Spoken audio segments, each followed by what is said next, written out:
Hello guys, welcome back to my channel professor Barkha Verma. आज हम लोग डिस्कस करने वाले हैं बिजनेस ऑर्गेनाइजेशन के important topics. So first question is capital structure. हम इसमें बहुत सारे टॉपिक्स डिस्कस करेंगे, तो इन टॉपिक्स की लिस्ट आप देख लीजिए। Public utilities, public enterprises, business risk, stock exchange and capital structure, इन सभी टॉपिक्स को हम लोग डिस्कस करेंगे। तो सबसे पहले हम डिस्कस कर लेते हैं कैपिटल स्ट्रक्चर को।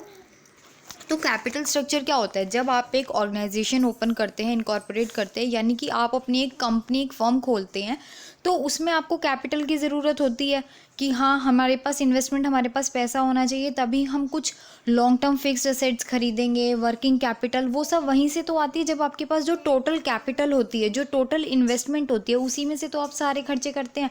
तो वो जो टोटल इन्वेस्टमेंट है वो कहाँ से आपने इकट्ठी करी है, उसकी कॉम्पोजिशन क्या है। यानी कि अगर आपके पास 10 लाख रुपए हैं अपनी फर्म को चलाने के लिए, शुरुआत में आपके पास 10 लाख रुपए की आपने इन्वेस्टमेंट करी है, तो वो 10 लाख रुपए कहाँ से आपने जुटाए हैं? हो सकता है आपने 6 लाख का लोन लिया हो और 4 लाख आपके खुद के पास हो, जो जुड़े हुए आपकी सेविंग्स हो। इस तरीके से आपने 10 लाख जुटाए हो, लेकिन वो जो कॉम्पोजिशन होती है ना टोटल कैपिटल की, उसी को हम कैपिटल स्ट्रक्चर कहते हैं। यानी कि आपकी जो पूरी कैपिटल है, जो भी आपने अपनी फर्म में लगाई है, वो किस तरीके स्ट्रक्चर्ड है, उसमें किस किस का कितना पोर्शन है। यानी कि आपने डेट यानी उधार लोन कितना लिया है, आपने अपने पास से ओनर्स कैपिटल कितनी है, शेयर्स इशू करके आपने कितना पैसा जनरेट किया है। तो इस तरीके से आप कह सकते हैं वो होता है कैपिटल स्ट्रक्चर। यानी आपने अपनी कैपिटल की कॉम्पोजिशन कौन कौन से सोर्सेज से जुटाई है। तो अगर हमारी अर्निंग्स बहुत अच्छी हैं तो हमारे को लोन लेना इजी होता है, क्योंकि जब हमारी अर्निंग्स ही, आप समझ लीजिए कि अगर आपको 4,000 का इंटरेस्ट देना है अपने लोन पर, तो कम से कम उसका 3 से 4 गुना आपका प्रॉफिट होना चाहिए। यानी कि कम से कम 16,000 रुपये आपका प्रॉफिट आना चाहिए, तब आपको इंटरेस्ट लेना बेनिफिशियल है। क्योंकि हो सकता है इन फ्यूचर एक सर्टेन पॉइंट के बाद आपकी जो अर्निंग है वो कम हो जाए, तब आप इंटरेस्ट कहाँ से देंगे? तो एटलीस्ट कम से कम आपकी 4 गुना ज़्यादा प्रॉफिट हो, तब आप लोन ले, तो आपके लिए बेनिफिशियल होगा। तो ये दो तरीके से आप कैपिटल स्ट्रक्चर बना सकते हैं। इसके दो सोर्सेज हैं। First is owners capital and second is borrowed capital. Owners capital है कि ओनर अपने खुद के पास से या तो शेयर्स इशू करके या फिर लोन लेकर के। बोरोड कैपिटल होती है कि बैंक से या फिर इन्वेस्टर से हम जो लोन लेते हैं, दैट इज बोरोड कैपिटल। तो ऐसे कौन कौन से फैक्टर्स हैं जिससे आपका कैपिटल स्ट्रक्चर जो है वो इन्फ्लुएंस हो जाता है? First is nature of business, यानी कि आपके जो बिजनेस का नेचर है वो किस तरीके का है। अगर आपका बिजनेस ऐसा है जिसमें जो सेल्स की वेरिएशन है वो बहुत ज़्यादा है, जैसे टेलीविज़न, रेफ्रिजरेटर, अब टेक्नोलॉजी चेंज होती है तो उस मॉडल के टेलीविज़न या रेफ्रिजरेटर चलने बंद हो जाते हैं, तो इनमें जो सेल्स की वेरिएशन बहुत ज़्यादा है, कभी बहुत अच्छी सेल्स हो रही होती है, कभी बहुत डाउन चली जाती है। तो इसमें प्रेफर ये किया जाता है कि आप बोरोड कैपिटल ना लेकर के अपने पास से लगाएं, क्योंकि इन केस आपने बैंक से लोन ले लिया और आपकी सेल्स डाउन चली गई तो आप इंटरेस्ट नहीं पे कर पाएंगे, तो उस केस में आपकी बैंक करप्सी हो जाएंगी, यानी कि आपको दिवालिया घोषित कर दिया जाएगा। उसके बाद आता है, अगर आपकी कोई कंज्यूमर गुड्स है, यानी कि डेली रूटीन गुड्स हैं, तो उसमें लगभग आपका जो प्रॉफिट आइडिया है वो ठीक जाता है और उसके अकॉर्डिंग आप इंटरेस्ट भर सकते हैं। तो इसलिए अगर आपके कंज्यूमर गुड्स हैं और आपकी इनइलास्टिक डिमांड है, यानी कि बहुत जल्दी डिमांड चेंज नहीं होने वाली है आपके गुड्स की, जिस भी गुड में आप ट्रेडिंग कर रहे हैं, तो उस केस में आप बोरोड कैपिटल लेंगे तो आपकी फर्म के लिए अच्छा होगा। तो नेचर बहुत मैटर करता है। अगर आपकी सेल्स वेरिएशन कैसी है, आपकी सेल्स कैसी है, बहुत ज़्यादा फ्लक्चुएट करती है तो आप बोरोड कैपिटल ना लें। अगर फ्लक्चुएट नहीं करती है, इनइलास्टिक डिमांड है, यानी कि प्राइसेस के चेंज से आपकी डिमांड चेंज नहीं होती है, तो आप लोन लेंगे तो आप इंटरेस्ट भी बियर कर पाएंगे। सेकेंड आता है आपका कैरेक्टरिस्टिक्स ऑफ द कंपनी, यानी कि अगर आपकी जो कोई स्मॉल ऑर्गेनाइजेशन है, आपका कोई बहुत छोटा मोटा बिजनेस है, तो उसमें बैंक जो है लोन देना पसंद नहीं करती, क्योंकि उनकी एक परसेप्शन है कि जो स्मॉल बिजनेस के जो ओनर्स हैं वो लोग इंटरेस्ट पे नहीं कर पाएंगे। यहीं अगर हम लार्ज स्केल बिजनेस की बात करें तो वहाँ पर कोई एक सिंगल सोर्स नहीं होता है फाइनेंस जुटाने का। वहाँ पर कुछ बोरोड कैपिटल भी होती है, कुछ ओनर्स भी अपनी फंड लगा रहा होता है, कुछ शेयर से ही आ रहा होता है। तो इस तरीके से कुछ रिटेन्ड अर्निंग होती है, कुछ शेयर्स को इशू करके आता है, कुछ लोन से आता है। तो वहाँ पर इन्वेस्टर्स का ज़्यादा भरोसा होता है कि हाँ, उनका मनी सेफ़ है और उनका रिस्क भी कम है, उनका पैसा वापस आ जाएगा। Third is management control. Management control का मतलब है कि जब आप अपने शेयर्स को इशू करते हैं मार्केट में, तो जिसके पास 51% से ज़्यादा शेयरिंग होती है उसके वो कंपनी का ओनर हो जाता है। तो ऐसे टाइम पर आपके लिए ज़रूरी है कि आप अपना कंट्रोल मेंटेन रखें। अगर डिबेंचर्स भी आप इशू कर रहे हैं तो ऐसा होता है कि जब आपको एक्स्ट्रा फंड्स की ज़रूरत है तो आजकल डिबेंचर्स और प्रेफरेंस शेयर्स लोग ज़्यादा इशू करना पसंद करते हैं, क्योंकि इसमें आपका जो मैनेजमेंट का कंट्रोल है ये दूसरों के पास नहीं जाता। बट अगर आप इशू कर देते हैं इक्विटी शेयर्स, तो वहाँ पर लोग आपकी कंपनी के उतने परसेंट से, जितने उनके पास शेयर है उतने परसेंट से वो आपकी कंपनी के ओनर बन जाते हैं और आपकी कंपनी के डिसीजन मेकिंग में उनकी हिस्सेदारी हो जाती है। नेक्स्ट आता है कॉस्ट ऑफ फाइनेंस, यानी कि इस फाइनेंस को जुटाने के लिए सपोज़ अगर आप इक्विटी शेयर्स इशू करते हैं, आप शेयर्स इशू करके फंड्स जुटा रहे हैं, तो उस केस में आपको प्रॉफिट के केस में उन लोगों को डिविडेंड प्रोवाइड करना होगा। और इन केस अगर आप बोरोड कैपिटल लेते हैं यानी कि लोन इशू कराते हैं, तो आपको इंटरेस्ट देना होगा। तो आपको ये देखना है कि आपको इंटरेस्ट देना ज़्यादा ईजी है या फिर डिविडेंड देना। तो आपकी कौन से फाइनेंस की कॉस्ट कम आ रही है और कौन से की ज़्यादा, उसके अकॉर्डिंग आप ये डिसाइड करेंगे कि आप डेट लेंगे या फिर आप शेयर्स इशू करेंगे। नेक्स्ट आता है आपका effect of debt financing on EPS. EPS is earning per share, यानी कि पर शेयर जो शेयर होल्डर है उसको कितनी अर्निंग हो रही है। तो अगर आप डेट इशू करते हैं उस केस में when the borrowed capital is utilised, यानी कि जब आप जो अपना लोन है उसको यूटिलाइज करते हैं, तो आपका जो रेट ऑफ रिटर्न है इक्विटी शेयर्स पर वो बढ़ जाता है, इम्प्रूव हो जाता है। उसके बाद आता है अवेलेबिलिटी ऑफ द कैश। अगर आपके पास लिक्विडिटी नहीं है कैश की, यानी कि आपका सारा पैसा बड़ी बड़ी प्रॉपर्टीज़ में या फिर कहीं भी ट्रेडिंग में फंसा हुआ है, इन्वेस्टेड है कहीं भी, आपके पास लिक्विडिटी यानी कि इन हैंड कैश नहीं है, तो आप लोग इंटरेस्ट पे नहीं कर पाएंगे, आपको कहीं ना कहीं प्रॉब्लम आएगी। तो आपको पहले ये देखना है कि अगर आपके पास लिक्विडिटी है कैश की, आपके पास कैश अवेलेबल है सफिशिएंट अमाउंट में, तभी आप लोन लें। अदरवाइज़ आपको इंटरेस्ट पे करने के लिए, क्योंकि एवरी क्वार्टर एवरी मंथ आपको इंटरेस्ट पे करना है, तो वहाँ पर कहीं ना कहीं चीज़ें आपके लिए प्रॉब्लम करने लगेंगी। तो availability of the cash also effects, because estimating cash flow is required, क्योंकि जब आप कैश फ्लो एस्टिमेट करते हैं आपके पास कितना कैश फ्लो है, तो आपको ये डिसाइड हो जाता है कि आपको कितने % लोन लेना है और कितना अपनी खुद की सेविंग इन्वेस्ट करनी है। उसके बाद आता है आपका पब्लिक यूटिलिटीज़। पब्लिक यूटिलिटीज़ क्या होता है, यानी कि पब्लिक के काम आने वाली चीज़ें, जैसे कि गैस हो गया, इलेक्ट्रिसिटी हो गई, वाटर है, वो सभी चीज़ें जो पब्लिक की डे टू डे एक्टिविटीज़ में उनके काम आती हैं, दैट इज़ पब्लिक यूटिलिटीज़। अब पब्लिक यूटिलिटीज़ को ऑफ़र करने वाली जितनी भी ऑर्गेनाइजेशंस हैं वो अगर चाहें तो मोनोपोली क्रिएट कर सकती हैं। तो पब्लिक यूटिलिटीज़ को जो ऑर्गेनाइजेशंस ऑफ़र करती हैं उनके लिए ज़रूरी है कि वो रिलायबल हो, यानी कि सही तरीके से काम करें, कंसिस्टेंटली उनकी सप्लाई चलती रहे। अगर आप सपोज़ कीजिए आज एक ऑर्गेनाइजेशन है इलेक्ट्रिसिटी सप्लाई कर रही है, कल वो बंद कर दे या 2 दिन के लिए छुट्टी पर चली जाए, तो कहीं ना कहीं पब्लिक सफ़र करेगी ना। तो एटलीस्ट ये ज़रूरी है कि वो रिलायबल हो, यानी कि फेयर अमाउंट चार्ज करे और कंसिस्टेंट हो उनकी सप्लाई, क्योंकि ये आपकी डेली नेसेसरी जो ज़रूरतें हैं उनको पूरा करती हैं।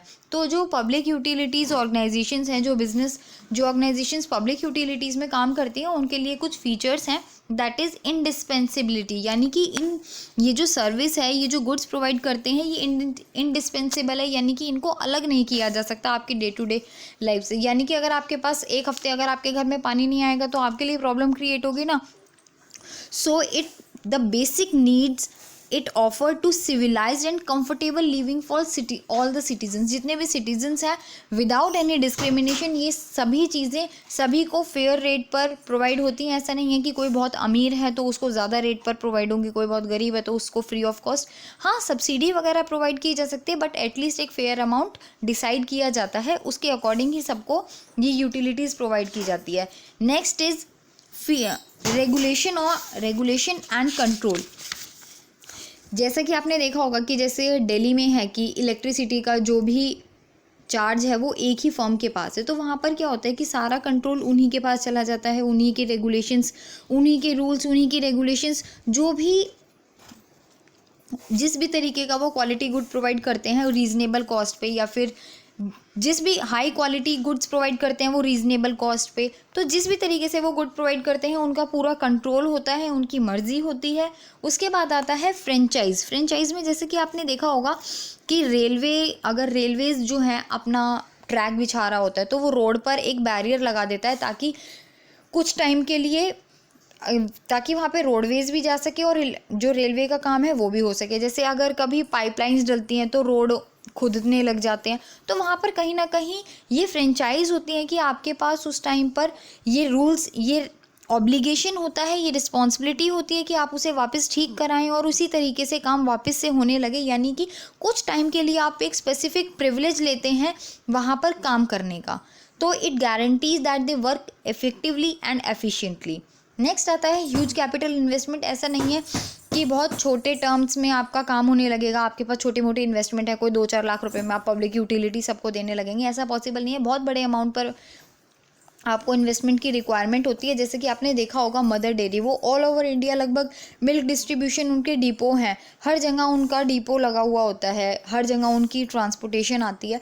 तो इसमें कितनी बड़ी इन्वेस्टमेंट लगी होगी, क्योंकि आपको पता है इतने बड़े बड़े टैंकर्स आते हैं, मिल्क प्रोड्यूसिंग प्लांट्स लगाने होते हैं, तो इसमें बहुत ज़रूरी है कि आपके पास बहुत बड़ी ह्यूज अमाउंट में कैपिटल इन्वेस्ट करने के लिए हो। नेक्स्ट आता है इनइलास्टिक डिमांड, यानी कि जिस भी आप यूटिलिटी में काम कर रहे हैं कोशिश कीजिए कि वहाँ पर जो आपकी डिमांड है वो इनइलास्टिक हो, यानी कि प्राइस में थोड़ा सा ही चेंज आते ही ऐसा ना हो कि डिमांड बिल्कुल चली जाए। तो इनइलास्टिक डिमांड में आप काम करेंगे तो वो आपके लिए सही होगा, क्योंकि जैसा कि इलेक्ट्रिसिटी है, अब क्या होगा कि ऐसा थोड़ी ना है कि अगर बिजली महंगी हो जाएगी तो आप यूज़ करना बंद कर देंगे, बस उसका यूज़ कम कर देंगे, बट एटलीस्ट उसकी डिमांड पूरी रहेगी। नेक्स्ट आता है फील्ड ऑफ ऑपरेशन।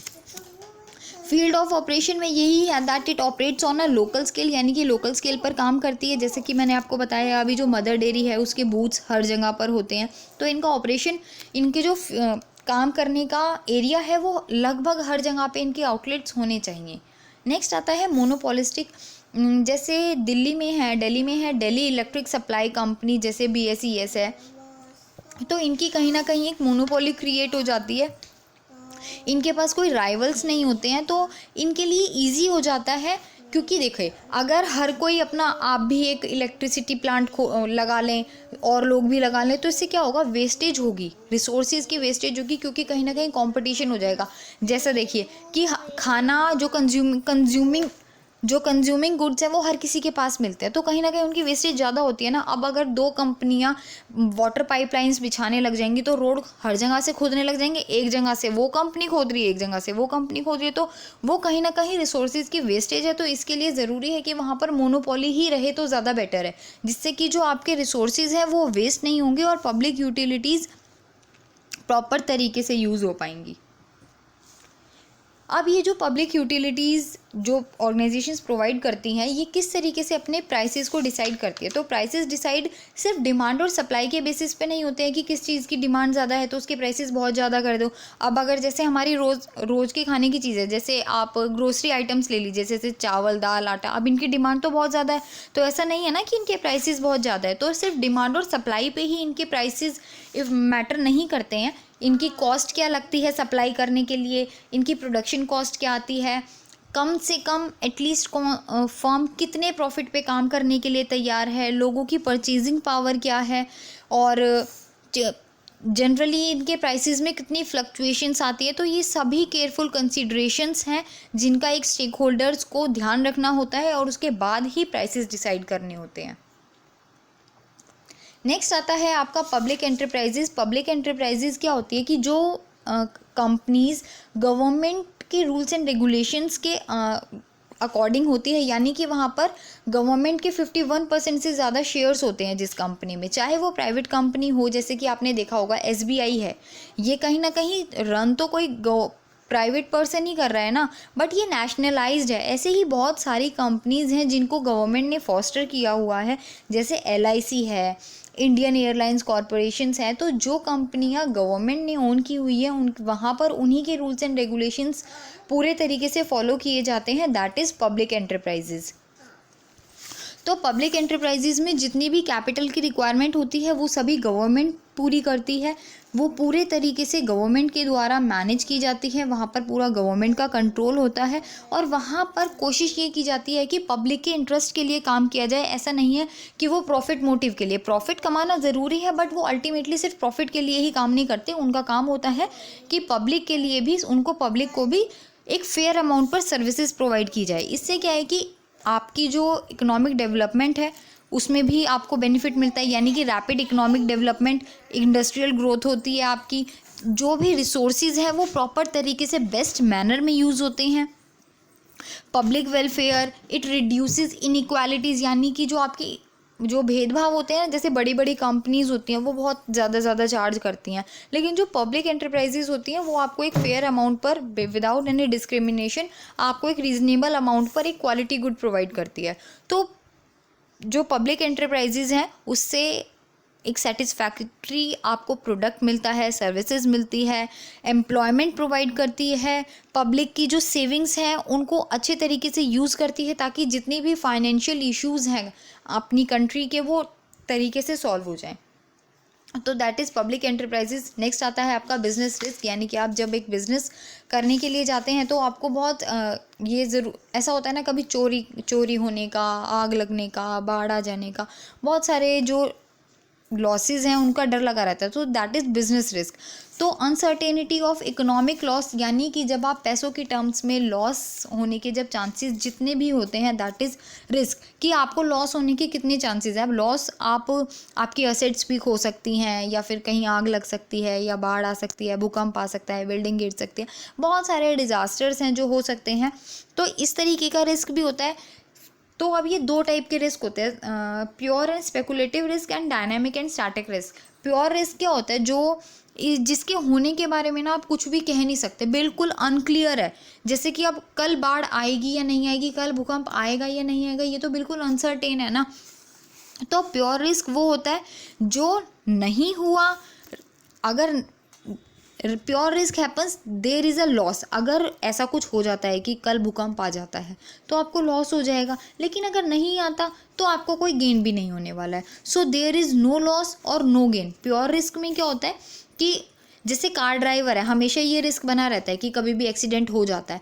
तो ऐसा अगर एक्सीडेंट हो जाता है तो लॉस हो जाता है, लेकिन अगर नहीं होता तो ऐसा नहीं है कि उसको बहुत बड़ा गेन हो गया है। So that is pure risk. फिर आता है आपका स्पेकुलेटिव रिस्क। स्पेकुलेटिव रिस्क में क्या होता है, या तो आपको बेनिफिट होगा या फिर लॉस होगा। तो ये ज़्यादातर जब होता है जब आप अपनी जो बिज़नेस की एक्टिविटीज़ हैं उनको एक्सपेंड करते हैं, एडवर्टाइज़ करते हैं, मार्केटिंग करते हैं। अब आपने बहुत ज़्यादा मार्केटिंग करी फिर भी आपका प्रोडक्ट नहीं बिका तो आपको तो लॉस हो गया ना, लेकिन अगर बिक गया तो आपको गेन भी बहुत ज़्यादा होगा। तो स्पेकुलेटिव रिस्क में क्या होता है, या तो आप बेनिफिट में जाएंगे या फिर आप लॉस में जाएंगे।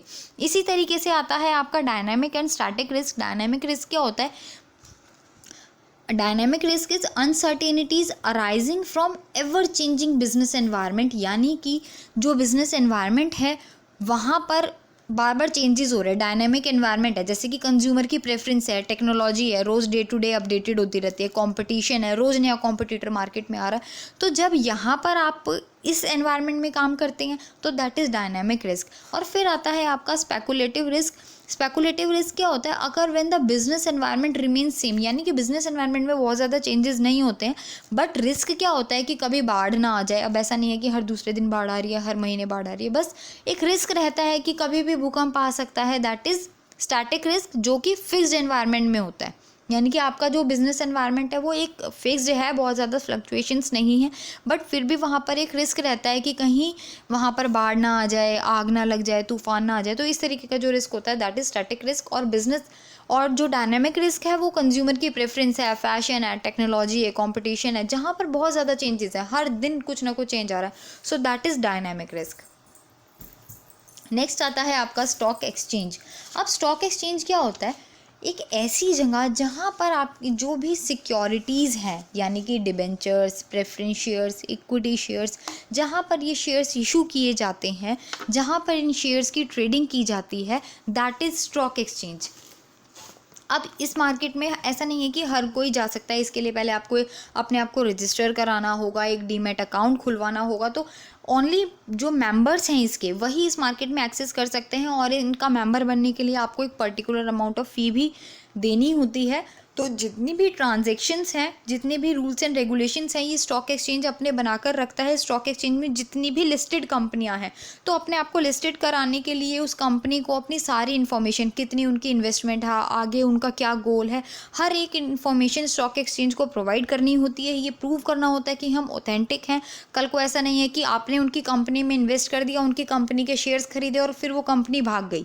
तो इसमें क्या होता है कि देश का भी नाम खराब होता है, कंट्री भी सफ़र करती है। तो इसलिए स्टॉक एक्सचेंज का काम होता है कि कंपनीज को लिस्टेड करना, यानी कि उनकी ऑथेंटिसिटी चेक करना, उनको लिस्टेड करना, उनके लिए रूल्स एंड रेगुलेशंस फ्रेम करना। तो ये सभी काम स्टॉक एक्सचेंज के होते हैं। स्टॉक, सबसे पहले देख लेते हैं स्टॉक का मतलब क्या है कि portion of a companies capital, यानी कि आप जो कंपनी की कैपिटल है उसमें आपने कंपनी की कैपिटल में आपने कितना पोर्शन इन्वेस्ट किया है, दैट इज स्टॉक। अब जो एक्सचेंज है that is buying and selling, यानी कि जब आप कंपनी की कैपिटल के किसी पोर्शन को लेकर के बाइंग और सेलिंग करते हैं दैट इज़ स्टॉक एक्सचेंज, और जिस जगह पर करते हैं वो होता है स्टॉक एक्सचेंज। अब इसके कुछ प्राइमरी फंक्शंस हैं, कुछ सेकेंडरी फंक्शंस हैं। तो फर्स्ट प्राइमरी फंक्शंस में क्या है, primary functions facilitates marketability and price continuity. Marketability में क्या होता है कि जितनी भी आपकी सिक्योरिटीज़ हैं उनको परचेज और सेल किया जाता है, और एक प्राइस स्टेटेड है। आपने देखा होगा कि आज सेंसेक्स इतना गया है, तो जितना भी प्राइस स्टेटेड होता है उसे प्रॉपरली रिकॉर्ड किया जाता है, न्यूज़पेपर में पब्लिश किया जाता है, जिससे कि इन्वेस्टर्स को भी फ़ायदा होता है।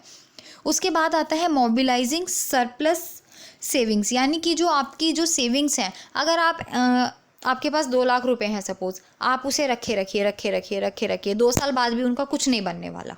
लेकिन अगर आप उसे इन्वेस्ट कर देते हैं, उस पैसे को मोबिलाइज करते हैं, किसी कंपनी में लगा देते हैं, तो हो सकता है कि वो 2 लाख रुपए 2 साल बाद आपके 2.5 लाख हो जाएं। तो इस तरीके से ज़रूरी है कि आपकी जो सेविंग्स हैं उनको सरप्लस, यानी कि बहुत अच्छे तरीके से उनको बेनिफिट तरीके से उनको मोबिलाइज करना, उनसे एडवांटेज लेना।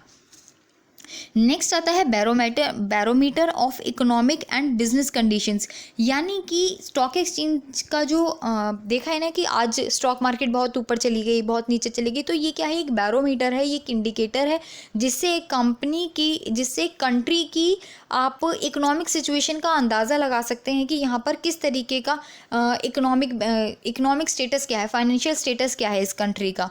तो इससे क्या होता है, इट रिफ्लेक्ट्स इन्वेस्टर्स परसेप्शन, यानी कि इन्वेस्टर्स आपकी कंट्री को लेकर के क्या एक परसेप्शन बनाएंगे, ये बहुत ज़्यादा डिपेंड करता है आपके स्टॉक एक्सचेंज पर। और जो स्टॉक एक्सचेंज है ये किस पर डिपेंड करता है कि वहाँ पर कितनी ज़्यादा बाइंग और सेलिंग हो रही है। अगर किसी कंपनी के शेयर्स बहुत ज़्यादा सिर्फ सेल करने के लिए आ रहे हैं, यानी कि हर कोई भी अपने पास उसे नहीं रखना चाहता क्योंकि वो बहुत ज़्यादा प्रॉफिट नहीं दे रहे, तो क्या होगा कि वो उस कंपनी के शेयर्स डाउन चले जाएंगे। और अगर जिस कंपनी के शेयर्स हर कोई खरीदना चाहेगा, डिमांड ज़्यादा है, तो उस कंपनी के शेयर्स का प्राइस अपने आप ऑटोमेटिकली इंक्रीज़ हो जाएगा। नेक्स्ट आता है आपका मोबिलिटी ऑफ कैपिटल। जैसे कि मैंने आपको बताया था कि सेविंग्स जो भी आप इन्वेस्ट करते हैं उनको कैश में आप कभी भी मतलब आपने किसी कंपनी के शेयर्स परचेज़ किए, अब आप उनको सेल करके कैश लेकर के आप किसी दूसरी कंपनी के भी शेयर्स को परचेज़ कर सकते हैं। यानी कि आपने एक कंपनी में इन्वेस्ट किया, फिर आप वहाँ से पैसा निकाल के किसी दूसरी कंपनी में भी इन्वेस्ट कर सकते हैं। तो इससे क्या हुआ, कैपिटल मूव कर गई एक कंपनी से दूसरी कंपनी में, that is mobility of capital. फिर आता है आपका कॉन्ट्रीब्यूशन ऑफ कैपिटल इन्फॉर्मेशन। जितने भी स्टॉक मार्केट्स हैं वो एजुकेट करते हैं इन्वेस्टर्स को, किस लिए कि वो किस तरीके से अपनी इन्वेस्टमेंट को अच्छे तरीके से यूज़ कर सकते हैं, कहाँ से उनको रिटर्न अच्छा मिलेगा, कौन सी कंपनी अच्छी है, क्योंकि कंपनी वही लिस्टेड हो पाएगी जो ऑथेंटिक होगी, जो अपने सारे डॉक्यूमेंट्स स्टॉक एक्सचेंज से वेरीफाई कराएगी। फिर आता है आपका it facilitates the resource allocation. Resource allocation का मतलब है the funds flow from less profitable to more profitable firms. जो कंपनी कम पैसा कमा रही है और जो कंपनी ज़्यादा पैसा कमा रही है, तो क्या होता है कि लोग जो कंपनी कम पैसा कमा रही है उससे निकाल कर जो कंपनी ज़्यादा पैसा कमा रही है वहाँ पर लगा देते हो। इससे क्या होता है, मूवमेंट ऑफ द फंड्स जो हैं वो मूव करते हैं, और जितने भी फाइनेंशियल रिसोर्सेज हैं वो डिस्ट्रीब्यूट होते हैं फेयरली, यानी कि जो अच्छा काम करेगा उसके पास ज़्यादा पैसा आएगा। Next is secondary functions. अब सेकेंडरी फंक्शंस क्या होते हैं कि सबसे पहले मैंने आपको बताया कि ये जो स्टॉक एक्सचेंज है वो इंश्योर करता है कि हर कंपनी जो भी यहाँ पर लिस्टेड हो, ऑथेंटिक हो, वो साउंड हो, और ताकि इन्वेस्टर्स के लिए वो एक सेफ गार्ड की तरह काम करता है, ताकि जिन भी लोगों ने वो वहाँ पर उस कंपनी में, उस लिस्टेड कंपनी में इन्वेस्ट किया हुआ है, वो पैसा कहीं भी डूबे ना। हाँ, वो बात अलग है कि कंपनी ही लॉस में चली गई है तो उनका पैसा डूब जाए, बट हाँ ऐसा नहीं होने वाला है कि कंपनी सबका पैसा लेकर के भाग जाएगी। तो दैट इज़ लिस्टेड कंपनियों का ये फ़ायदा होता है, और स्टॉक एक्सचेंज ही सारी कंपनीज़ को लिस्टेड करता है। नेक्स्ट आता है आपका easy liquidity. Investors typically demand liquidity for their investment, यानी कि हर इन्वेस्टर ये चाहता है कि हाँ अगर आज हमने इस कंपनी में पैसा लगाया है तो कल को हम जब बेचना चाहें तो वो आसानी से बिक जाए। अब कोई ख़रीदना ही नहीं चाहेगा तो कहीं ना कहीं प्रॉब्लम क्रिएट होगी ना। तो इसलिए इन्वेस्टर्स जो है ईगर होते हैं हमेशा, जो भी नया शेयर यानी कि कोई नई कंपनी मार्केट में आई है, बहुत ज़्यादा उसमें पोटेंशियल दिख रहा है, तो लोग चाहते हैं उसमें सब्सक्राइब करें, उनमें इन्वेस्ट करें। तो लिक्विडिटी भी इंश्योर करती है जो स्टॉक एक्सचेंज है, क्योंकि वो क्या करते हैं, जहाँ पे एजेंट्स ब्रोकर्स होते हैं, अगर कोई नहीं खरीद रहा है तो वो लोग खरीद के रखते हैं, उनको खरीद लेते हैं, उसके बाद आपको पैसा दे देते हैं। तो आपको जो लिक्विडिटी है, आपको जो पैसा चाहिए वो इन हैंड आपको कैश में मिल जाता है, आपके डीमैट अकाउंट में आ जाता है। फिर आता है accurate and continuous report regarding sales.